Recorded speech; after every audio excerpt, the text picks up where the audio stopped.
Hello and welcome to Under the Superscope, where we take a look at some of the most famous games of all time and try to work out if they still hold up today. And in the event of this year's new Pokémon games, Pokémon Let's Go Pikachu and Pokémon Let's Go Eevee, we've decided to go back to figure out what makes this franchise so good and just how it's gotten better over 20 years. Actually, go forward a little bit.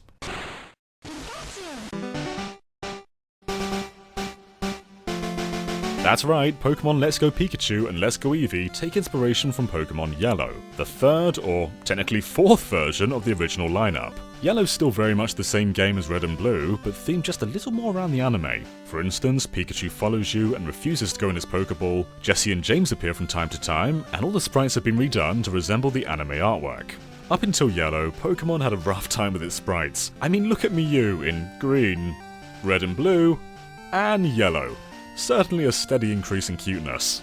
Only the front-facing sprites were redone for Yellow, unfortunately. The player battle sprites are still as ugly and pixelated as they were in Red and Blue, something Gold and Silver improved upon substantially. So does that mean that Yellow is the definitive version of Generation 1? Well, that's something that we'll touch upon over the course of this video, but there are pros and cons to each version. First though, let's look at how Pokémon teaches us how to play. Of course, this franchise is intended for those of all ages, from 4 to 400, and it's incredible to see something that a child can play from start to finish be taken seriously in a competitive environment. Pokemon's what you make of it. There's a ton of depth to stats and training, but for those who aren't into that, it's almost like that element doesn't exist. Part of the joy of Pokémon is being in this world where every character is committed to being a Pokémon trainer, and it's how all of society operates. But your remote hometown, Pallet Town, doesn't actually seem to operate like the others. Your house doesn't have as much as a Pokémon poster or a plushie. Your neighbour, likewise, lives in a regular house with regular furniture. Pallet Town and all its residents are a good representation of us. We've all been living normal lives up until now, and we're ready to start our journey as Pokémon trainers and leave our small town behind and explore the world. If the town were full of Pokemaniacs, leaving it wouldn't feel special. Just like our avatar in the game, we're also learning all there is to know about Pokémon and being a Pokémon trainer. So the game doesn't actually start off with a great deal of aid on where to go, and instead teaches with small, unintimidating environments where the player only has a small number of feasible options. In your room, you can try interacting with two things: your Super Nintendo, which doesn't serve a whole lot of purpose other than teaching how to interact and being a cool Easter egg. And then there's also your PC. Both of these are completely optional, but a curious player will be rewarded with a potion stored in their PC box. The game expects you to exhaust all your options in Pallet Town. You can talk to your neighbours, you can explore the lab, but eventually you'll hit a dead end where there's nothing more to do. You can't find the professor anywhere, and you're not sure what to do. And so you try leaving town, and whoop! There he is! Gen 1's actually quite a bit more open than later installments, and from the word go, it's pushing you to explore on your own, something we'll see a few times over the course of this adventure. When you meet Oak in Red and Blue, he'll simply escort you back to the lab. However, in Yellow, the two of you actually encounter a wild Pokémon, a Pikachu. What I love about this bit is not only is it teaching you the dangers of tall grass firsthand, but it also shows you how to catch Pokémon. Red and Blue didn't teach you this until around 10 minutes later on in the game, and by that point you're able to catch Pokémon yourself. So I love that it gets this teaching out of the way fast. But I don't love that the same catching tutorial from Red and Blue is also in Yellow. That Pikachu that Oak caught is not intended for us. We actually have an Eevee waiting for us back at the lab, but our pesky rival, John with a H, because that's how all evil Johns spell their names, goes on to snag it from us, and we have no choice but to take the Pikachu. But this is no normal Pikachu. He refuses to stay in his Pokeball and follows us around when he's in our party. Now, as much as I appreciate how iconic Pikachu is, having a starter that doesn't fall into the fire, water, or grass categories actually makes the teaching of elements a little trickier. Basically, in other games, your rival will always take the Pokemon that yours is weak to, and so if I choose Charmander, my rival will choose Squirtle. Fire, water, and grass are some of the easiest elements to understand and work as a great teaching exercise. But Pikachu's electric and Eevee's normal types don't quite click in the same way, and while you may find that Thunder Shock is super effective against wild Pidgeys, I don't think it will immediately click with most players exactly why that is. It's certainly not as easy to understand as water is strong against fire. Understand you must though, as the very first gym is something Pikachu doesn't stand a chance in. His electric attacks simply aren't effective against ground type Pokemon and will hardly make a dent in the rock types, and that means you're gonna need a more varied party. Thankfully you have a few choices nearby. There's Nidoran, who can learn Double Kick, which is strong against rock types, or there is Caterpie. Now Caterpie and Weedle, who isn't in Pokemon Yellow, actually teach something very important very early on: evolution. Both of these Pokemon evolve at level 7 and then evolve for a final time at level 10, which ideally is the level you want to be to face Brock. Placing Caterpie and Weedle in the game as some of the very first Pokemon you encounter feels very deliberate. In Red and Blue, your starter doesn't evolve until level 16, most likely around the second gym, and in Yellow, Pikachu refuses to ever evolve. What starts off as mild grinding to face a gym leader becomes a valuable teaching exercise and also incentivizes us to go out and catch more Pokemon. Of course, if you choose Squirtle or Bulbasaur in Pokemon Red and Blue, you won't run into this bump until much later in the game, so you can almost see Charmander in Pokemon Red as hard mode, especially seeming as the second gym, a water gym, is super effective against fire types. So in a natural way in Pokemon Yellow, the game has blocked us from being able to proceed with Pokemon that Pikachu isn't effective against. And it's incentivized us to go out and catch more Pokemon, and it's very likely exposed us to evolutions as well. The act of catching Pokemon is a natural extension of battling. See, there are two styles of gameplay in Pokemon that work together in harmony. There's the overworld, where our only interaction is clicking on things, and then there's battles, where again, we navigate by clicking through menus. But here's where I worry that Let's Go Pikachu and Let's Go Eevee may be adding an unnecessary wrinkle. We've gone from overworld and battles to overworld, battles, and catching. Suddenly there's a distinction between wild Pokemon and trainer battles, and while catching Pokemon is a natural extension of Pokemon Go, where does that leave trainer battles? The simplicity of the core RPGs is everything operates in only two formats, and in fact using Pokeballs as items during battles may incentivize you to try other items like potions and antidotes. While I think Pokemon has been nailing this divide for over 20 years, the first generation actually has a few problems with items, and the big one is that your bag can fill up. Especially towards the end of the game, you'll have no choice but to discard what's in your bag, whether it be TMs, or Pokeballs, or Repels, and sometimes you don't even know what you're getting rid of them for. You may chuck your Master Ball only to find out you did it for an antidote. Even your PC storage for items can fill up, so if you planned on hoarding TMs, think again. There's also zero bag customization, so this is always one big mess. This was thankfully tidied up in Generation 2 and perfected in Generation 3.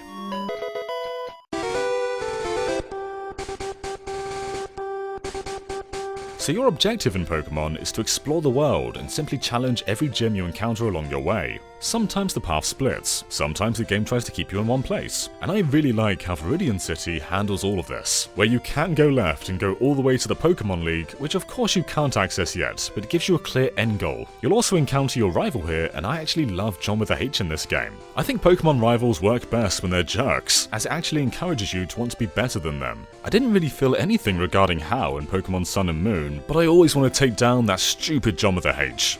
Viridian City is also home to the final gym despite being the second town you visit. It's locked until the end of the game, but all this makes the game feel like more than just a bunch of linear paths. So Viridian City has a lot of tantalizing elements showing you exactly where you can go down the line, but it doesn't enable you to try them just yet. Cerulean City and Pewter City on the other hand do not want you to go anywhere. You can't leave Pewter City until you defeat Brock, as this guy refuses to budge, and you can't leave Cerulean City until you meet Bill, as this gal refuses to budge. And Cerulean City also has this guy who won't budge, but more on him later. Interestingly, you can move straight on to Vermilion City without defeating Misty, but something mysterious blocks Vermilion City Gym. This weird tree. If we make our way through the SSN, we'll eventually find HM Cut, but we're unable to use it. See, Kanto gives you the freedom to explore, but progression is still somewhat gated. We can't leave Vermilion to the right as a Snorlax blocks our path, and we can't leave Cerulean to the right as another tree blocks our path. So I suppose we have to defeat Misty so we can learn Cut. Now as of 2 years ago, HMs have become a relic of Pokemon. I mean, no one wants their Charizard learning Cut. It's a bad move, but we need it to traverse the world. And the thing is with HMs is once a Pokemon has learned them, they can't unlearn them, so HM Cut will always be glaring at you from your level 60 Charizard. These were thankfully replaced with Poké Rides in Sun and Moon, where you can simply summon and assist Pokemon to do all these moves for you. It's about time this got updated, as HMs are some of the most tedious parts of Pokemon. Speaking of tedious moves, it's always a gamble learning new moves in Generation 1. Nothing really tells you what moves do. Even TMs don't give you any indication. The only way to know what type they are, what they do, or how powerful they are is to either guess or check Cerebi. And the lack of Dark type introduced in Generation 2 also leaves Psychic Pokemon with a major advantage. Basically, their only weakness is Bug, and there's only 3 Bug moves in the entire game, and most are not very strong. Dragon-type Pokemon, while rarer, also only have one weakness, being Dragon, and Dragon Rage is the single Dragon move in Generation 1. Gen 1 has some major balancing issues, and thankfully the element dynamic has gotten stronger and stronger over the years. In Gen 2, not only were dragon Pokémon also weak to steel types, but there are also more dragon Pokémon with more dragon moves. I fully embrace the modern day Pokédex not only for the updated types and moves, but also the sheer variety. For instance, there are only 12 fire Pokémon in Gen 1, however there are 32 water types. The entire Kanto Pokédex is pretty unbalanced and certainly favours some types over others. Silver and Gold nailed a more balanced battle system with a stronger variety of Pokémon, and it's only gotten better and better over the years. Today, Psychic Pokémon are weak to Bug, Ghost and Dark, whereas it was once just Bug and no one likes bugs. Who's that GameXplainer? It's Derek!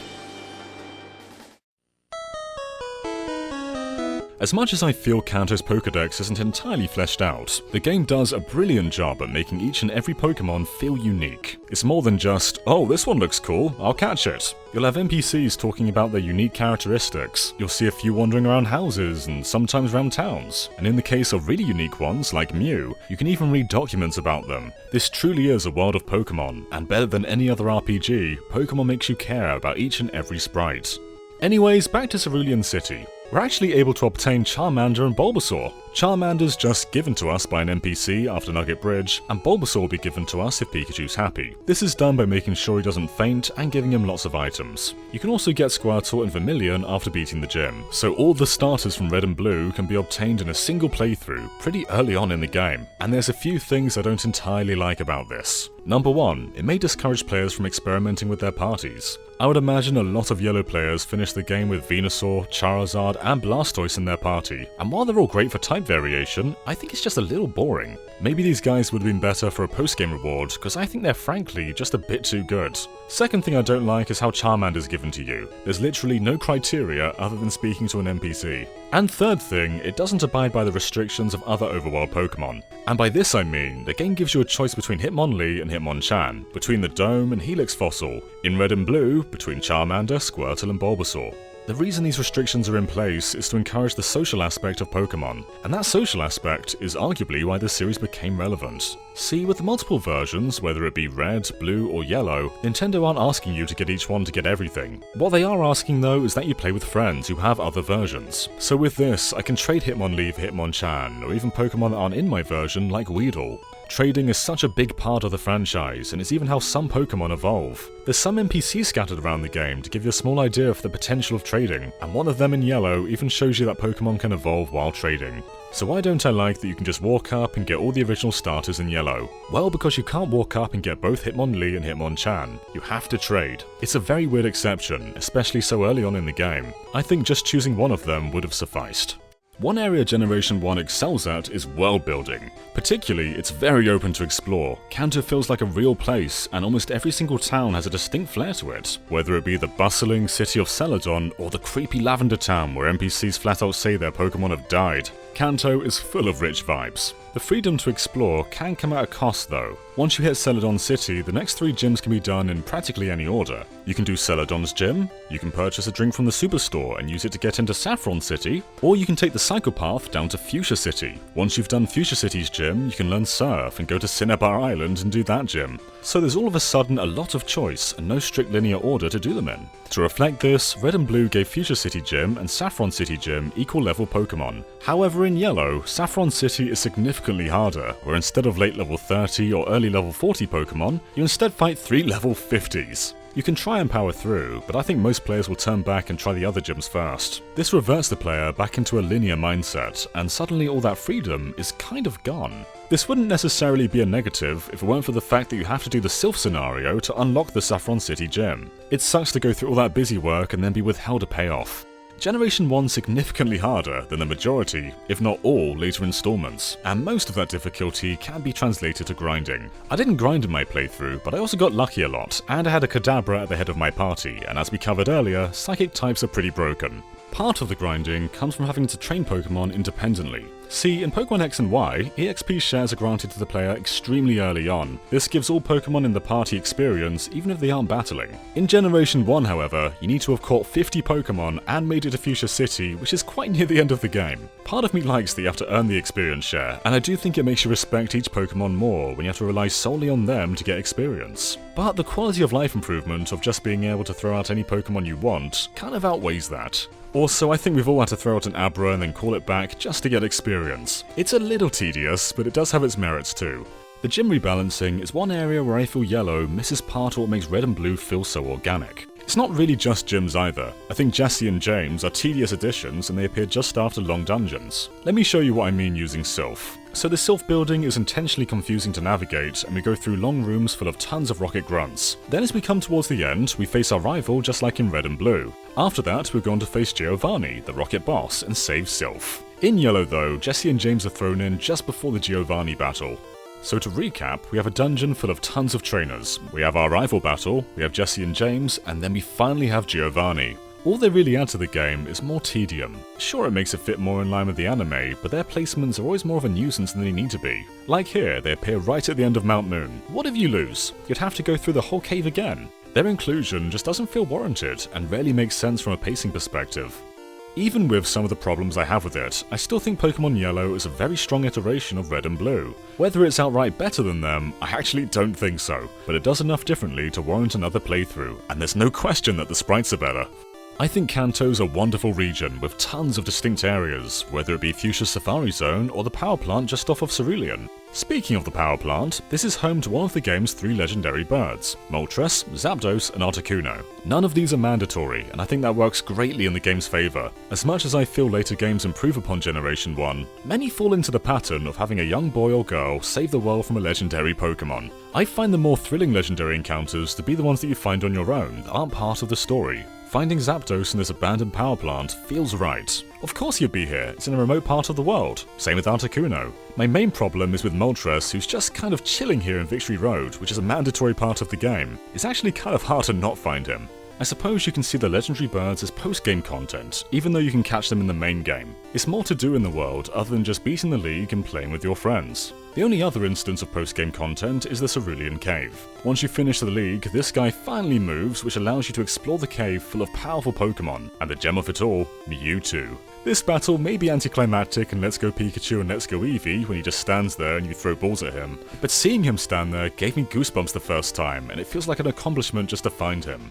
Gen 1's not flawless, but everything you love about Pokémon is still here. The sense of adventure, the bonds you form with your Pokémon, and the simplicity mixed with the hidden depth is all here and accounted for. Zubat sucked as much then as they do now, and it's ridden with tediousness that were mostly addressed in Silver and Gold, but Pokémon Red, Blue and Yellow earn their place as classics. So do they hold up? For the most part, and I think there are still elements that future games can learn from the originals. Every franchise starts somewhere, and with its first entry, Pokémon took the world by storm and formed an anime, mangas, merchandise, movies. Pokémon is a global empire, and none of that would have happened if the original games weren't so freaking special. So what do you think of Generation 1? Let us know in the comments below, and be sure to subscribe to GameXplain for more on Pokémon and other things gaming as well. Until next time, bye!